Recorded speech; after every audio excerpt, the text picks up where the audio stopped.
Hello, friends of ZDNet around the world. This is the official ZDNet show that we do every week at 2 p.m. Eastern live on YouTube and LinkedIn, and of course available afterwards to watch. And thanks to everybody who's watching it afterwards as well. I'm Jason Hiner, and I've got my co-hosts with me today, ZDNet's Kerry Wan and Sabrina Ortiz. Hello, hello. Hi, everyone. Exciting week, exciting Techtember, and even kicking off Techtober. So we have lots to talk about. Boy, we do. Hey, Kerry, how are you doing? I'm doing good. Happy Thursday. Second Thursday, the sequel. It's an early Happy Thursday for next week, actually. I see. Man, everything has gone so fast. Like we did our Techtember preview, at the beginning of Techtember. It's like boom, like light speed. We're here, Techtober now, and things aren't slowing down much, are they? Not even a little bit. And I think last month was September. Hardware was just the front liner and the star of the show. But in October, there's a lot of software events going on too. So we'll still have lots to talk about. True. We're going to talk more about that. So we're going to preview some of what's happening in October. We're going to talk about the things that have already happened. So this week, there were a couple events, a couple of big releases. Speaking of Amazon and Google, some smart home stuff. And so we have a special guest that's going to come on in a minute, Maria Diaz, who is our smart home guru on the ZDNet team. And so, Kerry, you and Maria are going to talk about the Google and Amazon thing. And we'll leave that to you all to do a deep dive there. But then after that, Sabrina and I will come back on, and we'll talk, the three of us will talk about Meta Ray-Ban's display glasses that are coming. There's a bunch of other smart glasses coming. We also got a report that Apple is essentially going all in on smart glasses now. That report came out this week. We'll talk about that. We know Google's got stuff coming, and we know a bunch of other glasses stuff that's coming. Plus, there's some other things in October we're looking forward to that could happen in October, that could still potentially happen in November. But we know there are more products to be released. Some of them have been announced but not given timing, or announced that they're coming. So we'll talk about some of that. We'll talk about Apple. Apple, we expect to still release some new products. There's reports related to their stuff. And then, of course, next week, Sabrina, you're going to be at the OpenAI event. And so we'll preview that a little bit too. So this is going to be a lot for us to fit in here, but exciting stuff. I'm really glad that we're here to run through it all, and it's not going to get any easier next week, but we'll do what we can to help everybody put it all in perspective. All right. Well, why don't we bring on Maria Diaz and Kerry? We'll let you and Maria talk about the Google and Amazon stuff, and then we'll hop back after that. Sounds good. See you guys later. All right. So, Maria, just you and I, we're going to talk a lot about all the events that happened this week, the Amazon, the Google stuff. First and foremost, I do want to give you a formal introduction. Maria Diaz, our ZDNet's smart home extraordinaire, owns 50,000 robot vacuums, 20,000 smart plugs, a couple of smart lights as well, and the best test subjects for all of those products. I know, right? 3 little kids and a dog. Yeah, I do. Yeah.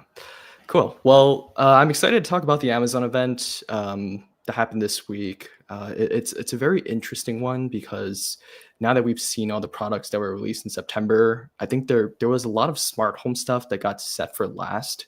And it just so happens that smart home, in my opinion, is one of those categories that could really take advantage of AI.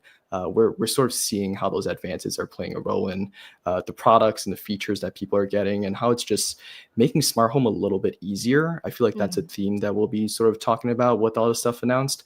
So I'd like to get your thoughts first. You watched the Amazon event, or you followed the event. It wasn't actually live streamed. That's something that Amazon doesn't really do as much anymore, but there were obviously just a lot of products and announcements that came out. Which one sort of caught your eye the most? Oh my goodness. There were so many. It's like, what didn't Amazon launch this week? A lot of what caught my eye, obviously, Amazon went, like you mentioned, all in with AI into the smart home. And truthfully, AI in the smart home hasn't, like, it's one of the categories where it's most behind when you compare it to like ChatGPT and other chatbots that are immediately available. So, one of the biggest things that I really enjoyed seeing during this event was bringing more Alexa Plus access for a wider range of devices, including Fire TVs. Which will now, like the new Fire TVs that Amazon launched, will come with a early access Alexa Plus as soon as you like set them up, as well as like the Echo devices. So I'm excited to see how that will play out. That's one of the biggest announcements. I also really liked the smallest thing that they launched, which was a little remote. That was, I think that's going to be pretty huge, which a lot of companies already have devices like that, but Amazon hasn't really gotten one. And the main big players, Google hasn't gotten one. Apple still doesn't have one, even though Apple doesn't have a lot of smart home devices, admittedly. But yeah, I'm really looking forward to seeing and testing that one. No, for sure. I do want to talk briefly about that light switch thing that you were talking about for a moment, because I was at the event and they briefed me on all the various products that came out and everything. And the one thing that they didn't really make much of a fuss of was that $20 light switch. It's literally branded under Amazon Basics, so it's one of those things that I think a lot of people will sort of find when they're looking for something that's more in the budget end, something that's just good enough for an essential smart home product. Hmm. And it's so interesting to me because that whole event, a lot of it was about using voice assistants for things, Hmm. telling your speaker to do this and that, telling your TV to find you a certain video or show. And the light switch is basically the complete opposite, or the remote switch, in the Hmm. sense that it basically functions as a like physical mappable smart home remote, right? So you could program the various buttons to do certain sequences and routines. So you could set it so that if you're laying in bed at night, you could just click a button and it'll turn off the lights, turn off your TV, block your garage door as well. Hmm. Yeah, that's so interesting to me because I feel like a lot of people don't want to talk to their products, on their All the own, or time, yeah. yeah, it feels a little weird, or maybe it's just something we're not used to yet. But yeah, if that product really does, function the way that it's intended to, and we'll definitely test that as well, then yeah, I think it's definitely a sleeper hit. Yeah, But it's a small thing, but it's a really nice addition for smart home. Yeah. yeah, and like you said, I do want to talk on the bigger thing, which is Alexa Plus. I do feel like that is the like sort of biggest overarching theme with all these products that are being announced. They're all cool on their own and the hardware is really nice, I gotta say. But the biggest story is how the software is driving them and how they're making them a lot more accessible to users. Hmm. Alexa Plus came out earlier this year, right? It wasn't Hmm. actually February. at this event where it launched. Do you mind giving a bit of a summary of what exactly it's bringing to users?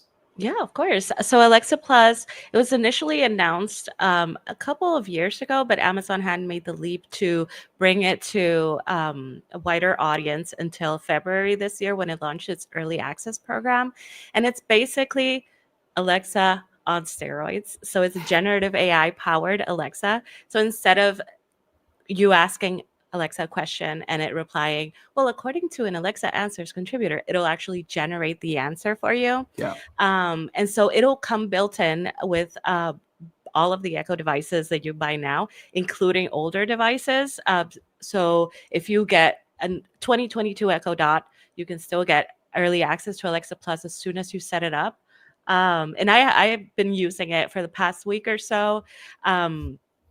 And yeah, I mean, it's a little slow when you compare it to like other widely available chatbots like ChatGPT, Copilot, or Yeah. Gemini.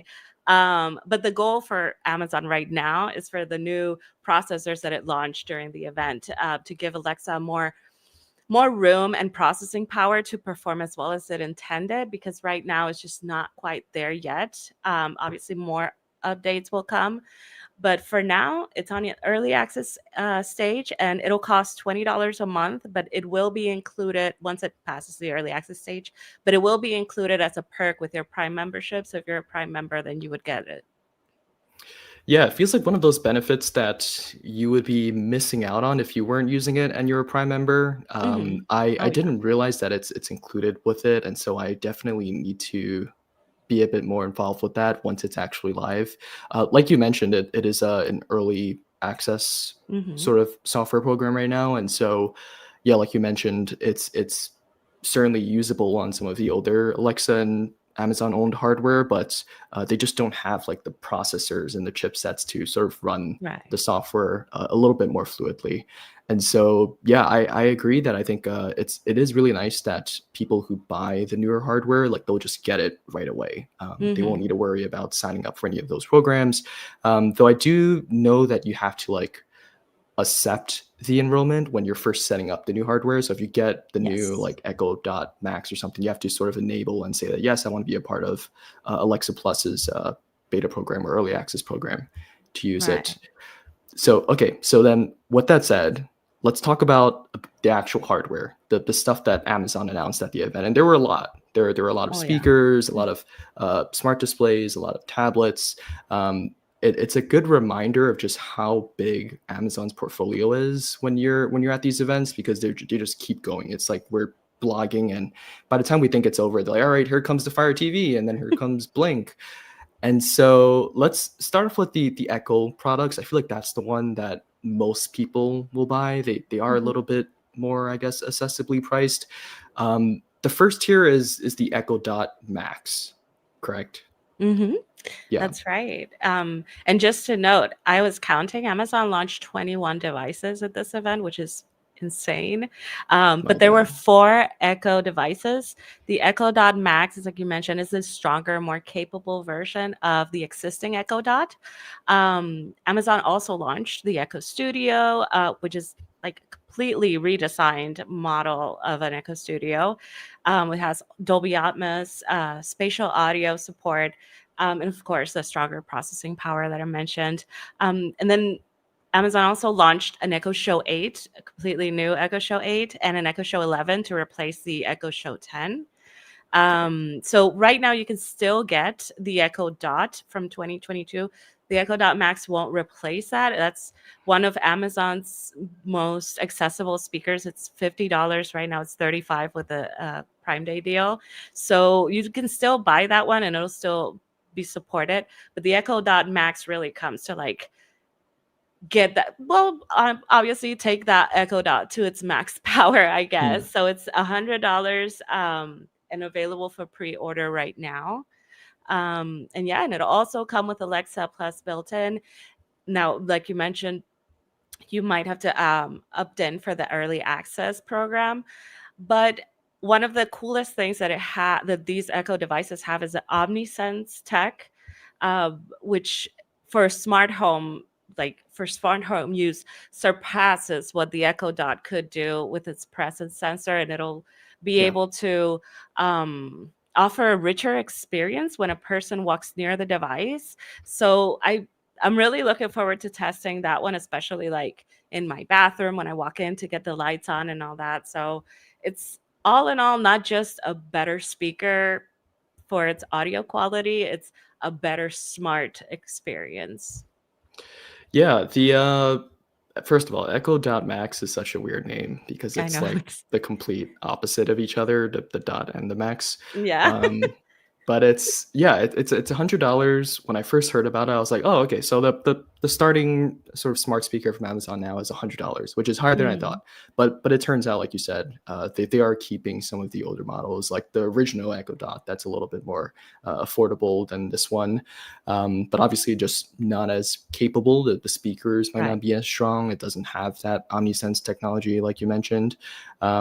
But yeah, that the ambient computing stuff is very interesting, and we sort of saw it across all of Amazon's products, like the TVs and like the speakers and the displays as well. Were there any other sort of particular hardware features that caught your eye? Because I feel like there were a couple of other upgrades that came with these.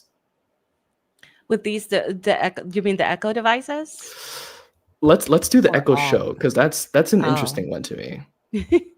Well, the Echo Show, I mean, it's an eye-catching device. It'll replace, like I mentioned, the 11 will replace the 10. But really, what you're getting is the Echo Show 8 with the improved speaker and a bigger display. Yeah. So having the rounded speaker in the back, so basically, like when you see the Echo Show 8 and the Echo Show 11, it looks like an Echo Dot or an Echo Studio if you just glued a smart display on it. But having the rounded speaker on the back really gives the Echo Shows, the newer Echo Shows, the advantage of offering a bigger sound area. So especially with the sounds Yeah. traveling from all 360 degrees in every direction. And the Echo, I know that the audio is actually adaptive now. So it doesn't just have a front facing speaker shooting out sound. It'll learn from its environments and be able to adapt the audio. So it will offer a richer experience. And obviously, we get the new Alexa Plus interface, not just a voice assistant, which is more visually appealing and a lot easier to navigate. And it just looks a lot better. Yeah, no, I agree. I have never been a big fan of the Echo products, to be honest, because I've mainly used a lot of Google smart home products like the Yeah. Nest speakers and everything. But I did get a look at all of them in person, and I will say the Echo Show looks really good this year. Yeah, It looks a I lot agree. cleaner. I love the like separation between the display and the actual speaker part, and that does yield a couple of benefits that they sort of told me about as I was looking at the products. The biggest one, in my opinion, is the fact that the display no longer sort of like covers the microphone on the speaker. Mhm. So the microphone has like an opening on the bottom as well as on the top, so that if you are giving any like voice commands or trying to talk to Alexa, it'll likely register a bit more accurately, which I think goes a long way. It's one of those things that people probably won't really realize until they Yeah. notice how much, unreliable their current speakers are. So yeah, Echo Show, Echo Dot Max, all of those look really great. I think there was one other product that a lot of people were interested in from this event, and that's the Kindles. Mhm. Amazon, I feel like they release a Kindle every other month, but Yeah, this one kinda. was pretty big because it's the Kindle Scribe, which is like their top of the line model at this point, and it has a color soft model now. Mhm. What could you tell me about those ones? Yeah, we all in all saw 3 new Kindle scribe models Scribes. released. But yeah, this was the first Scribe Color Soft. So finally, we're getting a color e-paper scribe, and it's aimed really for professionals and students, but really anybody that works or likes to play with graphic design or art.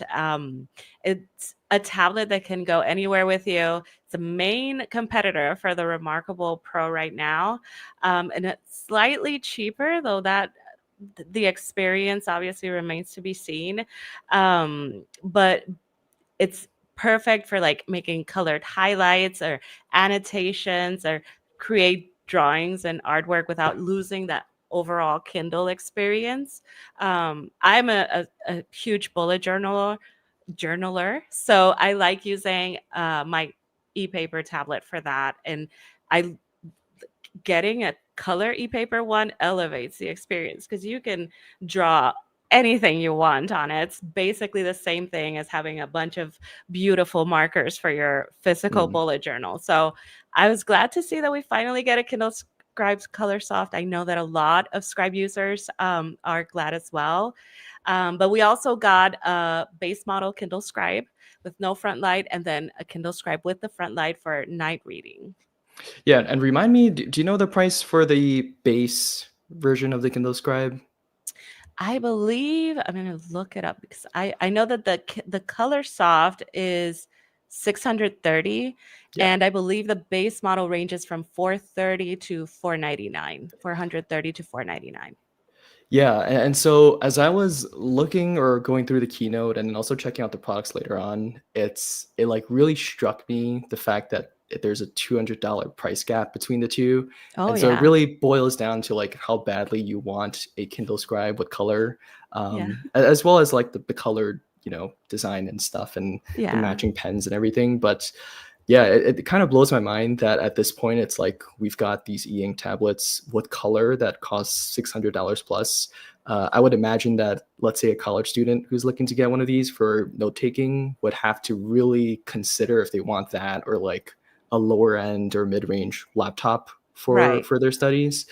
But yeah, I think clearly there is an audience for this stuff. There were a lot of Mhm. people who were at the event who were actually like artists, and they were so interested in like doodling and writing on the Kindle Scribes. And so yeah, I don't know how applicable that is to everybody else, but clearly there is an audience there Yeah, enough I for agree. yeah. There's an audience for it, even if it is a steep price point. Yeah. Okay. So let's. There are a couple of other products, but I do feel like we should try to keep it concise because we could spend hours talking about all the stuff Mhm. announced. Oh yeah. If there were any other product that sort of caught your attention, which one would it be? Oof. I think I really liked a lot of the software features, which might not Hmm. get as much of a spotlight.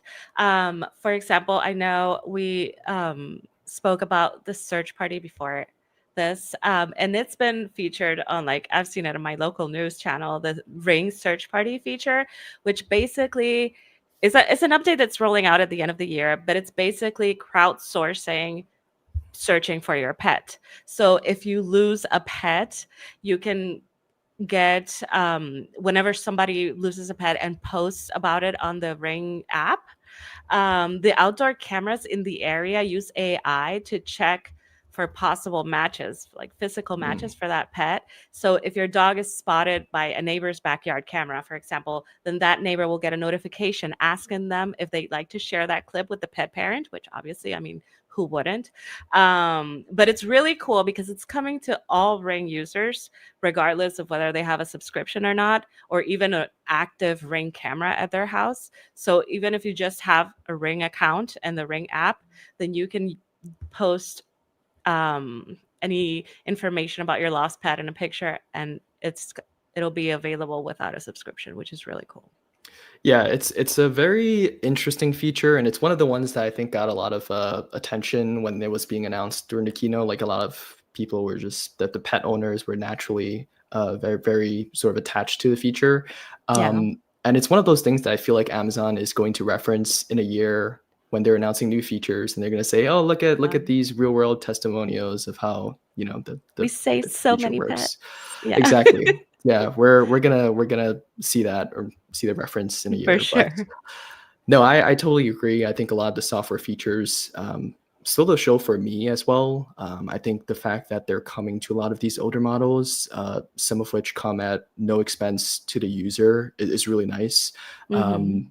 And so cool. That's a great answer. You definitely caught me off guard there. I was hoping for like Fire TV or something, but yeah. I'm a That pet owner, said, so that's true. That's true. I actually, yeah, I definitely foreshadowed that at the beginning of this chat. But okay, so before we move on to Google, I'll sort of just wrap this all up with one last question to you, Maria. This was the first Amazon devices and services event really in like the last 2 years. I think the last one was 2023 in the fall season. What would you give in terms of a grading, in terms of how satisfied you are with the things that were announced and all the news? well, if I had to give a grade, I would do it a B. Okay, Which is not a B good. plus. Just yeah, it Yeah. was good. It was very satisfying. There was a lot of stuff, but at the same time, I I am looking for more of that helpful AI, not just in a we are the most powerful AI, everybody will say they're the most powerful, everybody will say they're the most accurate, but I'm looking for more AI features, generative AI features coming to a wider audience. Um, but I mean, I'll still give them a B because they're still rolling out the early access for Alexa Plus with the new and the old Echo devices if you buy them now. So yeah, solid B. Nice. Well, hopefully the Google news was for better or worse because we're going to talk about that next. Google also announced a couple of things this week in very timely fashion. Google Gemini for Home is really what the big topic is. It's Google bringing its AI assistant to various Google smart home products, specifically the Nest sort of security cameras and doorbells and all of that.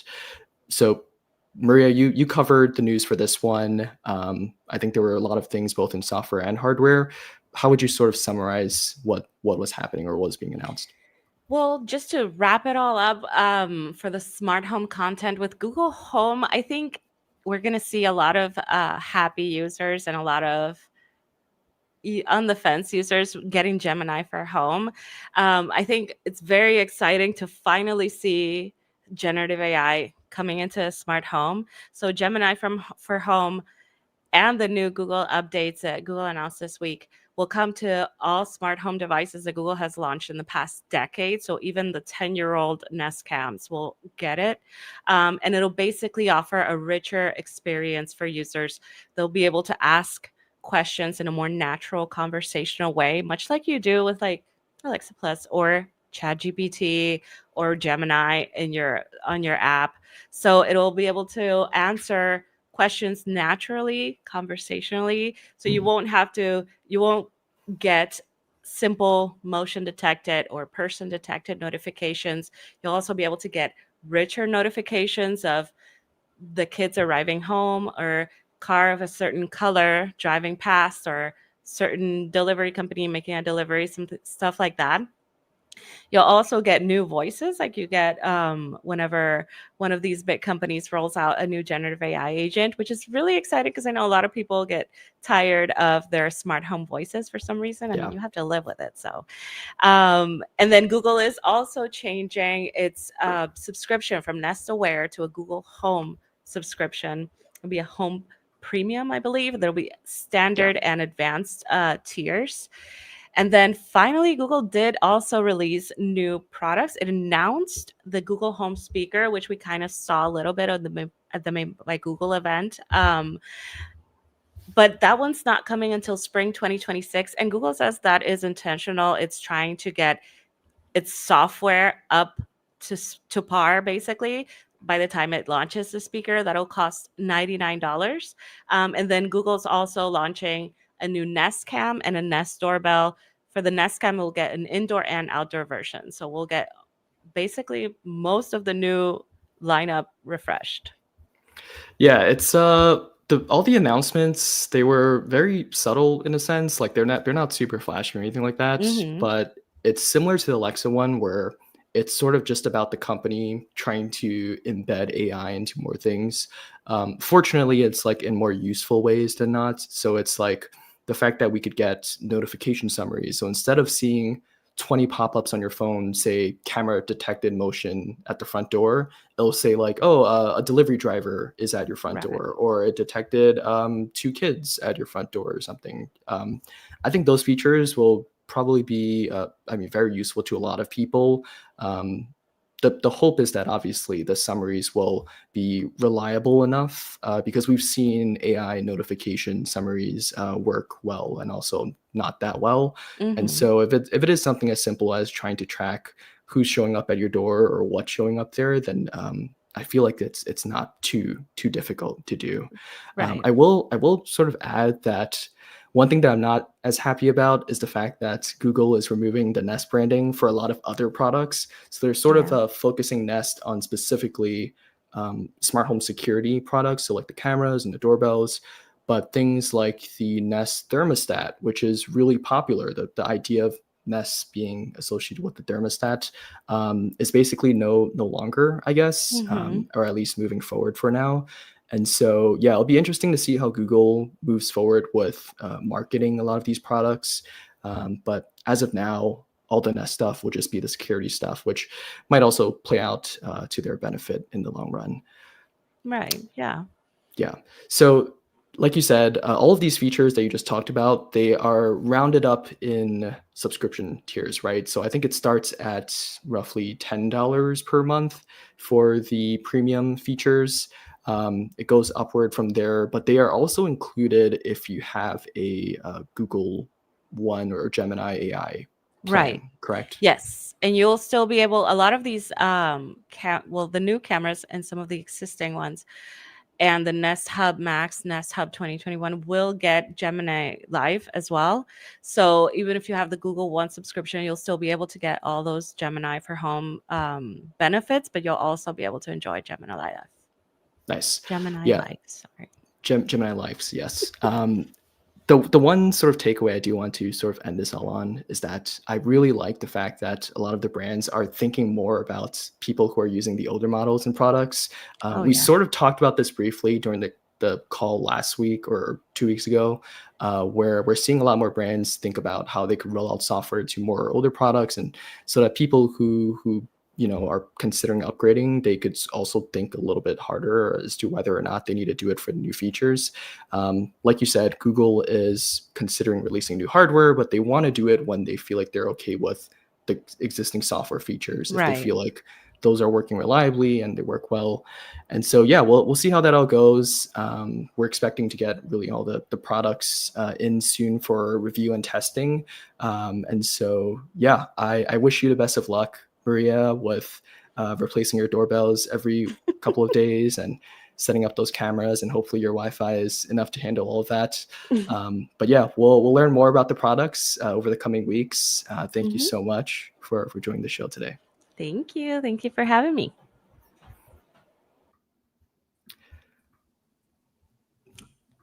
Hey. Hello. All right. That was so fun to listen to. I give so much kudos to Maria to keeping track of all of that. There were so many announcements. Yeah, that was awesome to hear. It's a lot to keep track of, all of that stuff. And yeah, real big thanks to Maria for being here and guesting on the show. And we'll do more of this as we have members of the team that are working on reviews or coverage. We'll bring on our experts from across the team throughout the run of this show for sure. So, and not just even people on staff, but we have a number of really great freelancers who are also experts in their field as well. And maybe even external guests, who knows? All right. Cool. So we've got some more stuff to talk about, man. So much more to talk about, even with all of that. How about if we talk first about Meta Ray-Ban's display? So they were released. I'm going to sort of put released in air quotes a little bit, this week. September 30th was the launch date. So Tuesday, but it didn't go all that great for them. It was really pretty rough. I know I saw a lot of threads on Reddit of people like showing up for appointments at Best Buy or other stores, and like the people there didn't know what they were talking about, that they had an appointment. There was all kinds of launch day troubles for this product. People that didn't have an appointment and they just went and ordered them or walked away with, the glasses in some cases. So nice. Not super well coordinated. There's clearly not a lot of these products out there in the wild either. I think it's definitely clear to say that's probably why Meta, made people get an appointment, in addition to the fact that, you need to, measure your wristband and all of that. But are you all hearing the same about the launch, that it was pretty rough this week for anybody that was trying to get a hold of a pair? Yeah, as soon as I think I heard that there was going to be measurements involved for getting a pair, I kind of anticipated that it was going to go sideways in some way. And my Threads feed and my Twitter feed has just been bombarded with people sharing their own experiences. And the really interesting thing, too, is that the people sharing these experiences aren't just, consumers and the general public. I see a lot of tech creators and people in the space who you would think, we've got a bit more of an in or connection. No, everybody's going through the same struggle out there, which that's how you know. That's how you know things are going a little bit awry. But that's the ZDNET audience, basically. Kerry, what about you? What have you been seeing?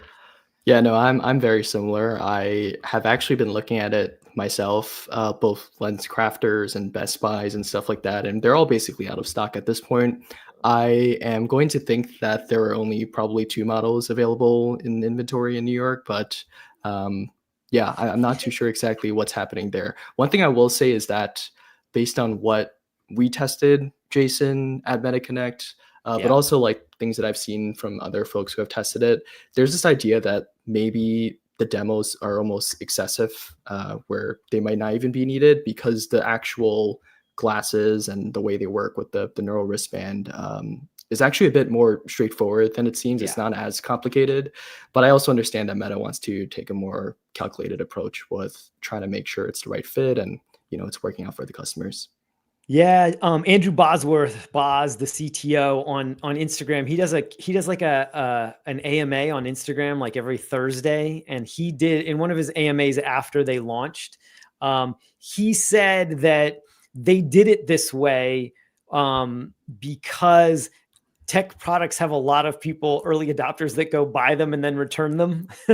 Like they'll buy anything. And it's true, like tech adopters, early adopters, that's our audience for sure. They will buy anything and almost everything, right? Of like that they're curious about. And then their whole thing is like, I'm going to buy it. They might even post on it on Reddit, on threads, on Twitter, other places, Instagram, YouTube, and say, look, here's what I think. Should I keep this product? Right. And they put it out there to ask, their fellow community members, should they keep it? And they wanted to avoid that. And I think that's because they don't have a lot of this product. I think they're probably losing money on it. This product is like a loss leader. There was the report that came out from Ming-Chi Kuo, the analyst, supply chain analyst, that they've only have enough supply to make about 150 to 200,000 of these for the next 2 years. That for the next 2 years, they only expect to be able to make and sell about that many. So that's not a whole lot of products, all things considered. The iPhone sold that many in, about 5 minutes when they opened sales, a couple of weeks ago. So it's interesting, but I do think that it was pretty badly handled, and it's tough to recover from things like this where you leave a bad taste in people's mouth. And so I worry about that for Meta a little bit. But if we talk about the product itself, I will say too, I haven't actually told you either of you this. I actually have an appointment to get for next Saturday, the 11th. October 11th on Saturday, I have an appointment. They're all going to be gone, so I doubt I'll be able to buy a pair. And of course, we're waiting to hear from Meta about our review unit as well. Does the appointment count as placing the order, or is it just an appointment to demo it, and then if they have it in stock, they'll give it to you? That's the question, isn't it? Like we've heard reports that they've sold out of the units that they have. So, maybe that's, maybe we're not going to be able to buy them, from here on out. We'll just be like on a list to be able to receive them when they get more. There was another interview from Bosworth where he said the first set have sold out, but don't worry, we've got a bunch more coming, and everybody that wants them is going to get them. So he sounded pretty confident in that one, Boz did, but so it sounds like they've, they expect to have more soon. I didn't expect to hear that. So that's good. Maybe we'll be able to get a hold of them. We certainly want to try them. Like the three of us are nerds. Like we're early adopters. We all want to get our hands on them and use them. But let's go around and talk a little bit about it. Cause Kerry, you and I got to try them. Sabrina, you've seen them. You've done a lot of smart glasses coverage this year. You've, had all of the major products on your face at one point or another, and we'll have others too. I'd love to hear your all's thoughts first on like, do we see ourselves wearing these, assuming we get our hands on some soon, do we see ourselves wearing these, during this sort of these last few months of the year and learning from this product? Are we looking forward to it? Who wants to start? Hey, I could take it. I'm, as you said, been wearing all the glasses. I am a firm believer still, and I know Zuckerberg's been saying it nonstop too, so it's not like a hot take in any way, but that the best form factor for any type of AI assistant tool wearable is glasses. Of course, I'm biased because they wear them every day already. But the way I see it is if I already have to wear these glasses every day, might as well get the most I can out of them, even if it means it being a little more chunky and more uncomfortable.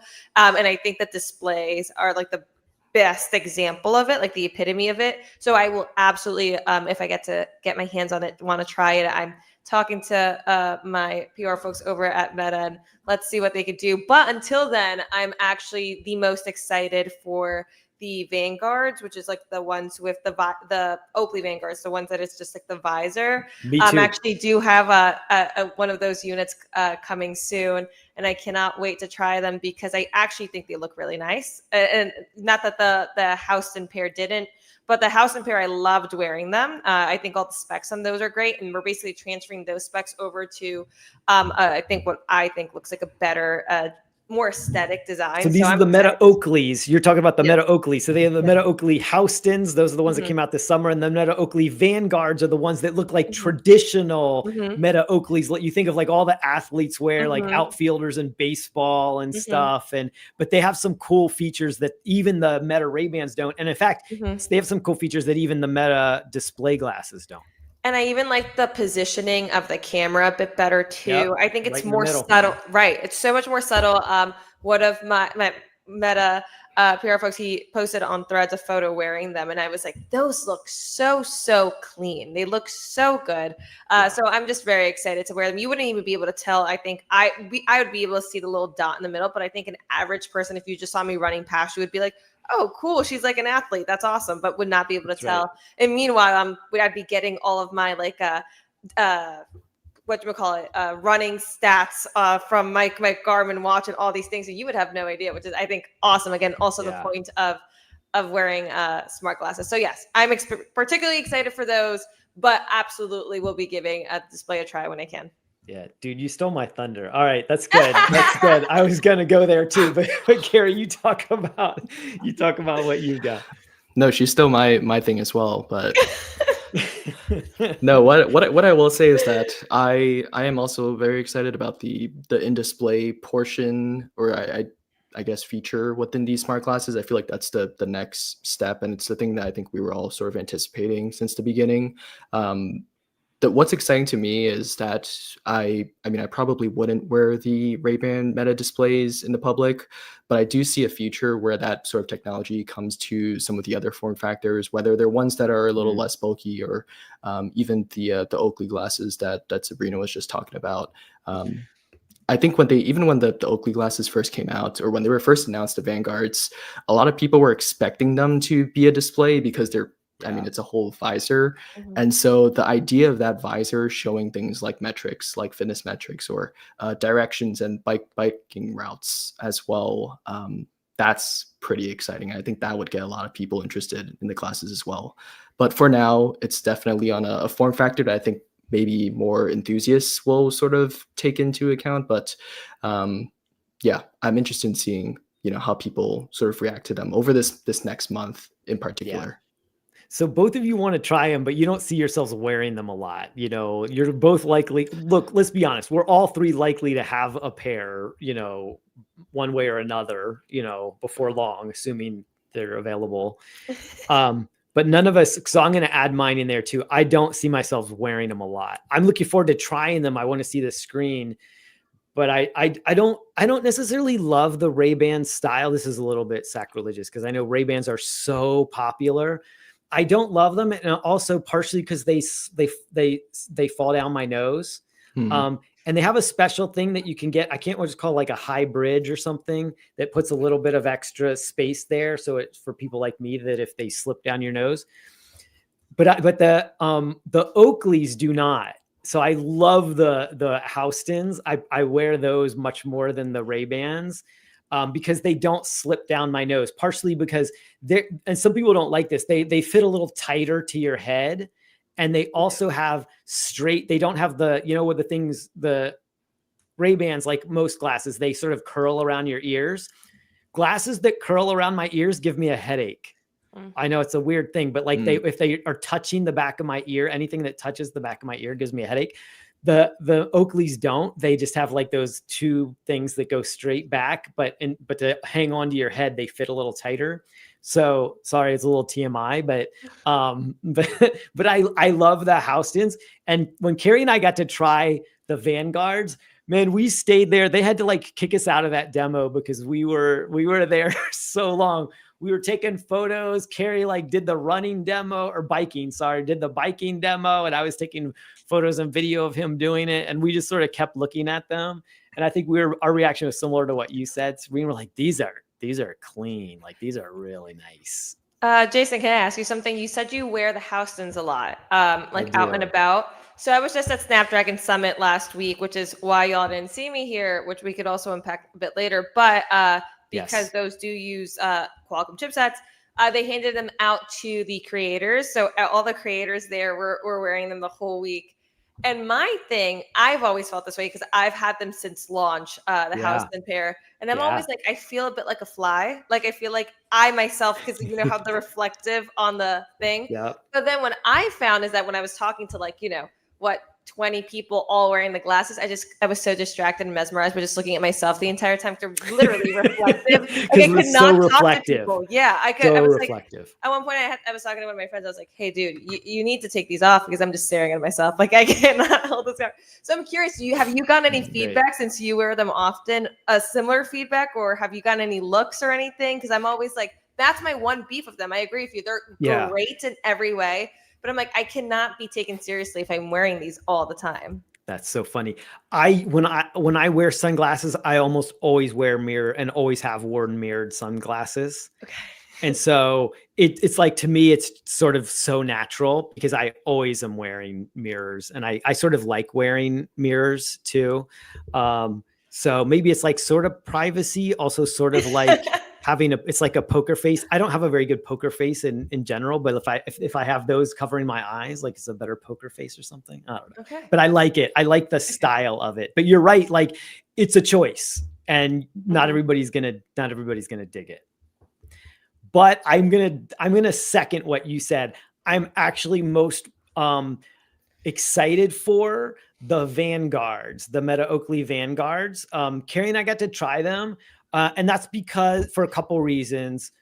One, I know that I will wear them even if I had both the Meta Ray-Ban displays and the Meta Oakley Vanguards.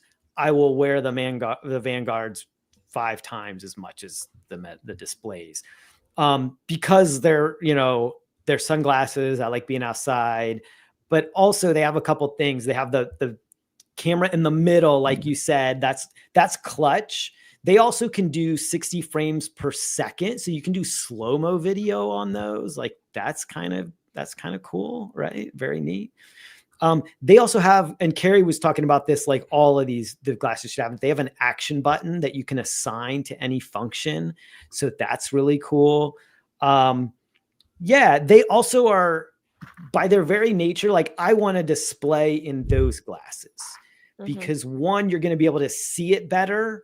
Because the other challenge I have with the Meta display glasses is I'm left eye dominant. Most people are like 80% of the population is right eye dominant. And so when I have the Meta Ray-Ban displays on, I really can only see the screen when I close my left eye because my brain wants to sort of puts most of its emphasis on the left eye, and the right eye sort of just helps me with depth perception. So I don't see the display very well, even though it's super bright. It's 5,000 nits. It's a really good screen. Like they've done great with the technology, but there is 20% of the population like me that's not going to see it very well without closing one eye. Yeah, one thing that I think we'll have to eventually get used to is trying to shift focus between what's on a display in front of us and like the people that we're staring in front as well. Yeah.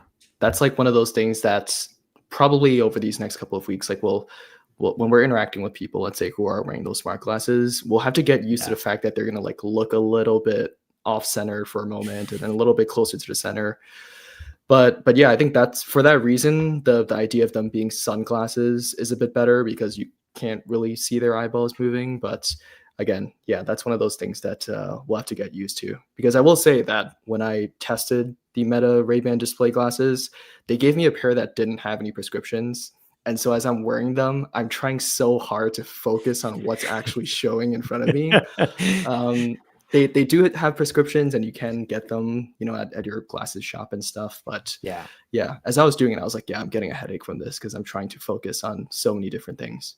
Kerry, you make Another- such a good point. Oh, sorry. I was going to say, yeah, the Go ahead. prescription is just it's another step that we have to take. And even like Yeah. my houses don't have them in there. And then every time I have to wear my contacts, and it is an extra thing that it's very, very much worth mentioning, because you will have to go out of your way if you're an eyeglass wearer to take the extra step. And it's kind of expensive too. Like my Meta Ray-Bans that I got for Christmas, I ended up having to go to the actual, Ray-Ban store and get the prescriptions in. And I was like, ouch. That was another bang over the head on top of the already very expensive frames. But yeah, sorry, Jason, continue. Yeah, no, I was gonna say, remember that you can only get up to -4 prescription. So people that have more than that, yours is -4?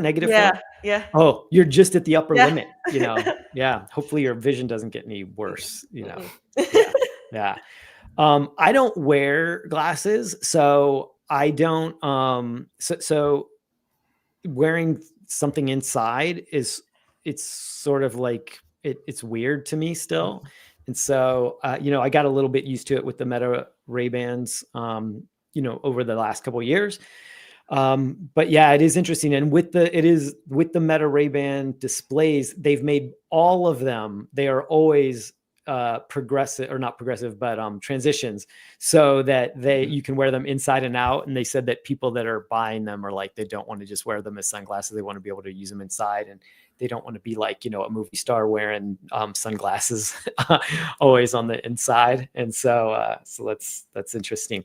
Well, maybe before we wrap up the sort of glasses, smart glasses, one thing is, you all got a demo. I didn't, because I wasn't at Google I/O. You got a demo of the Android XR prototypes that they did. Just maybe real quick, what's your comparison? Kerry, maybe you can start, because you've worn both of them. And then Sabrina too, you had your experience with those. Maybe we could talk a little bit about Apple too, because there's a report this week that could play into this. But Kerry, since you've worn both the Meta Ray-Ban display and the Android XR prototype, what's your thoughts on the comparison between the two? Yeah, I mean, so Sabrina got the more intimate demo of it at I/O. I got it at a later date, but one thing that I can sort of talk about is the fact that the difference in hardware. Meta is a bit of a step ahead right now with the neural wristband on top of the glasses. I do think that makes a big difference, because with the Google ones, it's like we can still do pinches and some of the finger gestures if you hold your arm out just enough. But with Meta, you could basically just like keep your hand in your pocket essentially, and then pinch and do things there to sort of navigate. But the idea of it, both of them are pretty simple. We saw how the navigation pathways work on the Google ones. We saw you could tap into Gemini for a lot of these things. And so, I mean, I think if we're comparing the two, it really just boils down to which operating system people prefer, whether they prefer Meta's sort of like in-house system that's more connected to Meta services like WhatsApp and Instagram and Messenger, or if you just prefer something that's a little bit more open sourced, I guess you could say, something that's like Android XR, where it could tap into your messages and your phone and dialer and all of that. And so, yeah, I'll let Sabrina sort of speak more to the hands-on experience. Yeah, I guess all of my takes typically go back to aesthetics. And I don't know if that just makes me a very vain person, or honestly, it's a very big factor into what I'm purchasing. Sure. I think it is for a lot of people too. Like, you're not alone. Right. And I think that for that reason, I might be more camp at the moment of Google's take. If you look at I haven't seen the displays in person. I've seen the photos of y'all wearing them, but I think that in itself is a pretty big factor. If you're wearing those, I think on the street, I'd be like, whoa, those are some clunky glasses. Like, I think I'd be able to tell, like, there's something more going on there than just like your typical glasses. Whereas with the Google ones, I felt like it, and again, Kerry, you've seen both in person, so maybe correct me, but at least in photos, I felt like I almost looked like I was wearing like the Meta Ray-Bans. Like, it looked like I was wearing just like maybe a little techier glasses, but not a ginormous thing on my face. So for me is a win. And then the second thing, I get the perks of the neural wristband, but we talked about this over and over again, aesthetic wise, and me wearing wearables.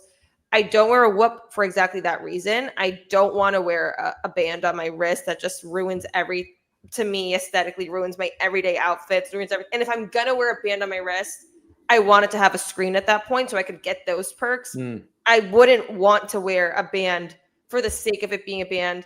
I wish they would have built more into it, even if they would have done some type of like it does this and it does what the whoop does. Maybe I'd be more compelled, but it's like, okay, this is just literally for the purpose of me doing this. And that's not really jiving with my aesthetic. So that's for that reason, I would personally am more excited, I think, about Google's take. And also it felt great on Google. So yeah. I would say the one thing that people, or maybe we don't talk about enough, is the fact that a lot of these brands are working with actual like fashion brands and all of that to design a lot of these glasses. And so it really does, part of it, even though we might downplay it, is the fact that people will look and see that, like these glasses are made by Ray-Bans. And so I'll consider getting those, or they're made by Oakley. Google is partnering with Warby Parker and Gentle Monster for their glasses. And I'm sure there will be a bunch of other manufacturers that are going to want to work with them in the future. And so, I mean, that alone probably reaches a specific audience, folks who are very interested in those models. My mom, she sells some of these electronic stuffs at JFK at the airport. And she's mentioned to me that a lot of people have actually asked her about the Warby Parker and the Gentle Monster smart glasses and stuff. And so interesting. Yeah, it's pretty interesting seeing just how that's impacted just the public interest. We're looking at things like the displays and the cameras, and other people are just looking at it from like a fashion standpoint. So yeah, it's highly personal, right? Like if it's on your face, it's gotta be good. I'm glad you brought it back to that, Sabrina, because one of the things I was going to say is two things. I don't necessarily like the look of there's two models of the Ray-Ban displays. I don't really necessarily like the look of either one. There's the one that is classic sort of shiny black. I don't love the shiny black Ray-Bans either. Like when I got the first pair that I got were the matte black, because I thought that they just are aesthetically a little bit nicer. And then the clear brown, they call it the sand, is not bad. Like it's a little bit better. But with the black, it blends in. It almost looks more like regular glasses. The sand, to me, when I looked at them, I was like, you can tell these are big and chunky and they're not normal glasses. And the band, I feel exactly the same way about the band. I wanted the band to be a watch, a fitness tracker, something. I don't like wearing rings, bands, bracelets, anything.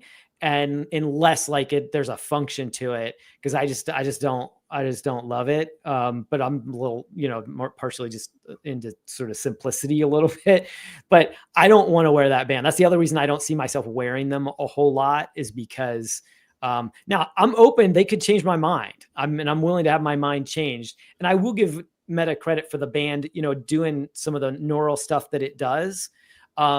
I really like that in the Apple Vision Pro, the pinch and zoom. But the interesting thing is with the band not having eye tracking like the Vision Pro or some of the other headsets, it means you have to do a lot more. So by having the pinch and zoom and eye tracking, it moves really fast. By only having the pinch and zoom and that kind of thing, there's going to be things that you could do in one second on a Vision Pro, and it's going to take you 5 seconds because you're going to have to do multiple sort of things. So that's getting to some of the nitty gritty. Next week, this is a surprise, but next week we're going to have a special guest who has worn Meta Ray-Ban's displays, and we'll have them on to potentially talk about them. I probably shouldn't say that live in case it falls through, but anyway, it's already done. No, it'll be you, Jason. I don't think it'll be me, but you never know. No, thank you both. Appreciate it. Last thing on that. And then I do want to ask Sabrina to talk about two things, Snapdragon Summit and the upcoming OpenAI event this week.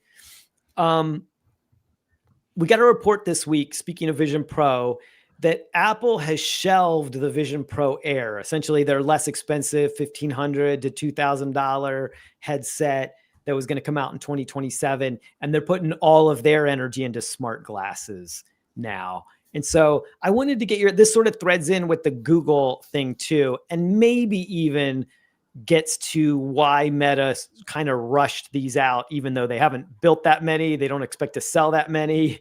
They're, they're clearly not flush with a lot of these to sell, but it feels like they got them out because they wanted to get ahead of Google and Apple. That's my reading. But what do you all think about that report and about sort of Google and Apple likely coming into this space sort of, not far off as soon as next year?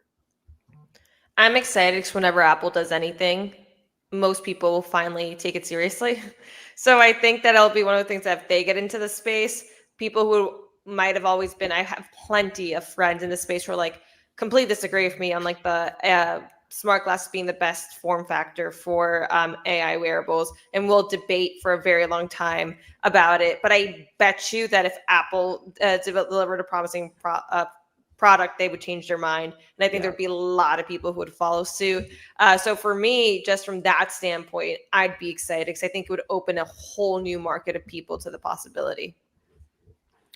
Yeah, no, I feel similarly. I do agree that whenever Apple comes out with a specific form factor or a new one, it's one that typically starts a trend, especially with the sort of popular consumer. One thing I will say is that I do want to give Meta a bit of credit because I do feel like they popularized the idea of smart glasses over the past two years, and it's one of those things that doesn't happen often. The fact that people adapt a specific new product category that isn't started by Apple or Google or someone. But yeah, they somehow managed to do it. And clearly at this point, a lot more other companies are trying to get in on it.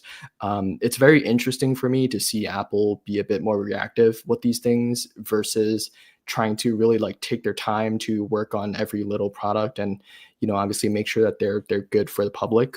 But yeah, I mean, if what this means is that we'll get smart glasses from Apple within the next year or two, yeah, that's exciting. I'm interested in seeing how it plays to their ecosystem. I feel like the idea of ecosystems is going to be a big thing with smart glasses and how they integrate with the smartphones and your laptops as well. I don't want to go too far from the topic, but there's also talks about Google trying to basically unify Chrome with Android to make sure that there's basically a computing option for people who are Android users. And that sort of is based on the same idea that all of these companies are realizing now that as long as they build more hardware and software that are revolving around that same sort of ecosystem of features and, functionalities, I think it'll be a pretty big play in the long run. And so, yeah, I'm excited. Probably not as much as Sabrina, but still excited. There's a lot coming over the next 12 to 18 months. Mm-hmm. A lot. Smart glasses, not just smart glasses, but we also know, speaking of Android XR, Google and Samsung and Qualcomm have all said that the Project Muhan headset is coming before the end of the year. So that is essentially kind of imminent, as well. And so that's interesting because that Google, I think smartly at Google I/O talked about headsets and glasses as being sort of on this same continuum. They're different products, but they are connected. And I think that's the way Apple is clearly thinking about it, as well. So there's a lot of interesting stuff coming. We should talk a little bit about, because you saw some things at Snapdragon Summit, Sabrina, that are could have some influence on this as well, because a lot of these things are powered by Qualcomm chips. So maybe you can talk to us a little bit about that. You were there last week. This was the last week. Actually, before we do that, I want to say one thing about smart glasses. Last thing is that one gut check for me on smart glasses before you talk, because you're going to talk to us about some of the next gen stuff because you learned about it. The gut check for me, last week, I was at Disney World for 3 days, my sort of long weekend in the middle of the week. And I do a gut check because it's a great place to people watch, right? And it tends to be people that are a little tech forward, and I did not see one pair of smart glasses in any of those 3 days. No Meta Ray-Bans, no Oakley Metas, not anything. But you know what I did see? A ton of people with the Galaxy Fold 7. And that's really surprised me. Now, there are a lot of friends there who are from Asia and Europe, and they tend to be a little bit more foldable forward than the US, than sort of the average sort of street or city you walk down in the US. So I think that probably had something to do with it. There were lots of, international folks there, but that surprised me that the foldable was actually a lot more prominent than smart glasses. So anyway, I just thought I'd share that. That was an interesting gut check for me. I didn't expect that. I would have thought it would have been the opposite. But speaking of next gen tech, Sabrina, why don't you talk to us a little bit about Snapdragon Summit, unless either of you have anything to say about the, no Meta Ray-Bans at Disney World. I will say something. I think that the Meta Ray-Bans at Disney World makes sense to me, because in Disney, as a fellow Disney adult, you get to the park at what you call it? Rope drop? Rope drop. There we go. See, I'm rusty. Yes, rope drop at 7 a.m. and you don't leave until 9 p.m. Those Meta Ray-Bans, the first gen, would have lasted you exactly 1/8 of your day. Not going to make it. Not going to make it. Yeah. So I feel like I owning them, as much as it would be so fun to get so much content around, it wouldn't have been worth it. Gen 2 though, maybe. So much maybe better. Next time you go, maybe you'll see more with the release of Gen 2. Yeah. And anyways, I'll make this super fast because we're past time and it gets really nerdy really quick when we start talking about chipsets. But yes, Qualcomm held its annual Snapdragon Summit last week. That's where they dropped their latest chipsets. I know I'm losing people already. Chipset sounds really boring, but it's exciting. But there's things that are going to affect the next generation of products. So tell us about those things. What did you learn? Yes. Again, on the AI side, unsurprisingly, they've taken leaps there for on-device processing. That's already, what the standard now when it comes to smartphones, because of privacy and all of that. Really interesting takeaway, which I'm not going to go too crazy into here, but last year was all about on-device processing. This year was a lot about hybrid processing. So both leveraging the cloud and using on-device, but that's just to power basically even more advanced features, because there's only so much you could do on-device. And it's not always the best use of all of that processing power and all that. But anyways, exciting stuff.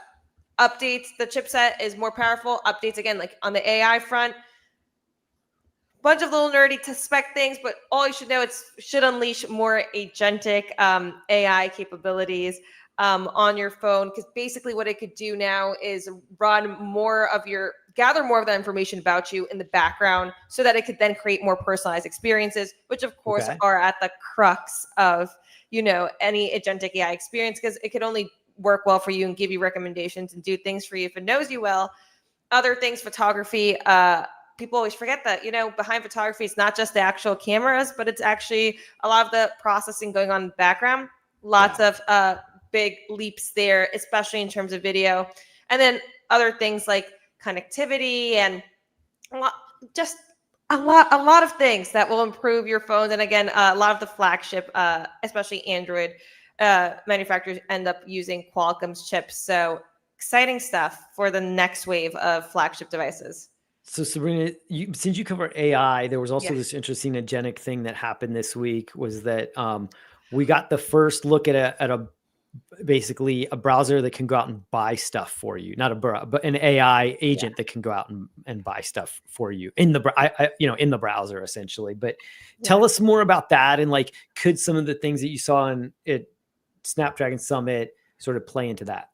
Oh, absolutely. I think that one of the next forefront of agentic experiences will definitely be e-commerce. We've been seeing it over and over, little breadcrumbs, but like you mentioned, OpenAI's announcement this week, it's called Instant Checkout. Basically, you just ask it conversationally, hey, what product? I want pants that are pink and loose and etc. And then it would find it for you. And instead of linking out to it like you typically would, now you could actually place, okay, check out here. And if you're one of the paid subscribers, you don't have to keep reinserting your credit card information, everything. It would just be able to place the order for you there, which is a time saver, right? And I could totally think that that's where we're headed. And we've seen a lot of foundation for that be developing. AI has their agentic commerce protocol. Google just launched theirs a couple of weeks ago.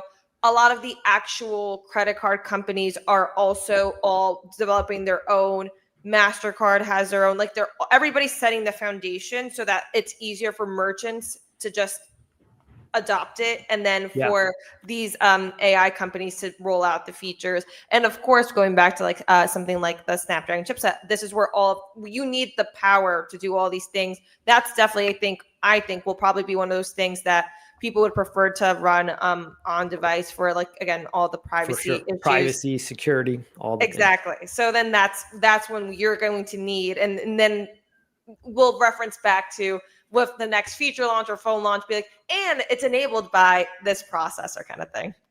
So will it be possible, like in 2026, will there be smart glasses where I just say like, hey, AI, whichever, one it is, find me the best price for Oakley, Meta, Vanguard glasses. And then it goes and says, it's on sale for $459, at Best Buy. And I say, great, buy it for me. And it can do it because it's got my, credit card information stored, and just do it, have it shipped to me. It's got all of my, it's got my login for Best Buy and things like that. That's the world that we're just like a step away from? Yeah, clearly, obviously I'm speculating here, but I think that world's actually much sooner than we even think. At Google I/O, we saw Google basically unveil that exact feature. They haven't launched it yet, but I mean, hopefully Google's actually pretty good about, like, once they announce a feature, actually seeing it through and launching it. But it was basically that. And then you combine that with, like, again, the actual foundations that are being currently dropped by all these different companies that will actually enable it to make the order for you in a safe manner. I think that's super, super soon. I don't think that's too far away. What about you, Kerry? Kerry, you buy more technology than anybody I know, Kerry, with more products. Like, do you want that? Are you ready for it? Yeah, no, honestly, as you guys are talking about these things, the only thing I'm thinking about is the fact that if somebody steals my glasses and starts ordering a bunch of stuff, what will happen? I would hope that there is some sort of security measure with the stuff where it'll basically register my voice specifically. But then even with voices nowadays, it's something that AI can replicate. You can fake that too. So it's there's a lot of question marks here for me in terms of like spending and buying things with AI. I mean, these are things that I'm sure these companies are all considering, like MasterCard in them, when they're modeling for these features.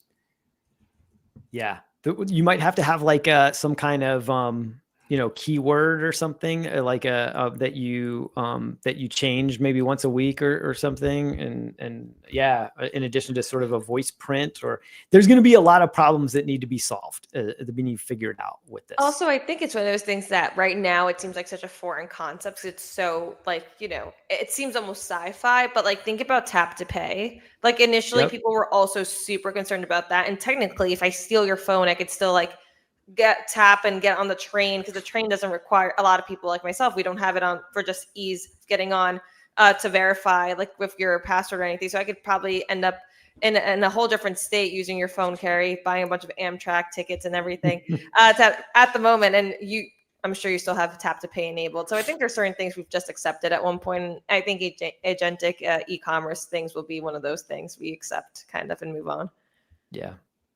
All right. Lastly, OpenAI's event is this week, coming up next week, really, the 6th, right? The 6th? Yes. Next Monday the 6th.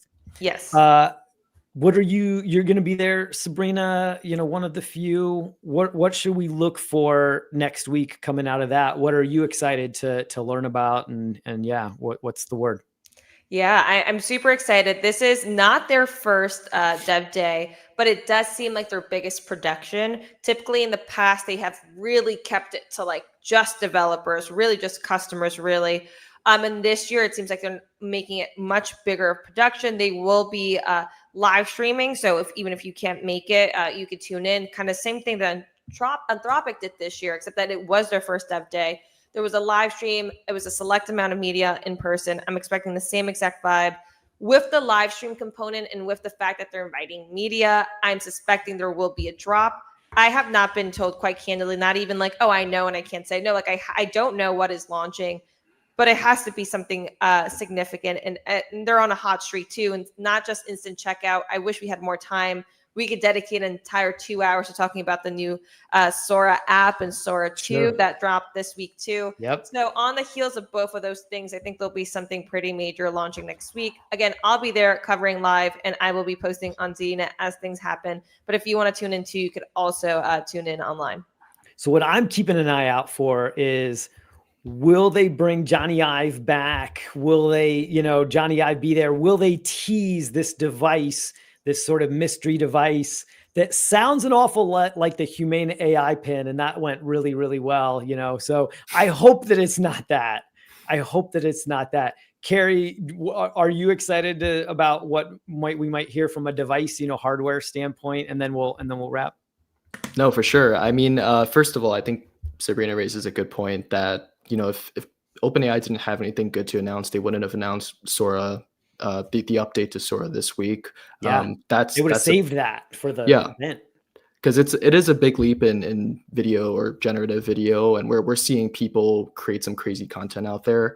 But yeah, I mean, the hardware stuff, for sure, definitely interested in that. I think OpenAI, of all the companies, are probably the one that may have enough power to beat Apple right now in terms of the products and everything, and design as well with Johnny Ive. And so I feel like they've talked about a much longer sort of timeline, something closer to 2027 when they'll actually release stuff.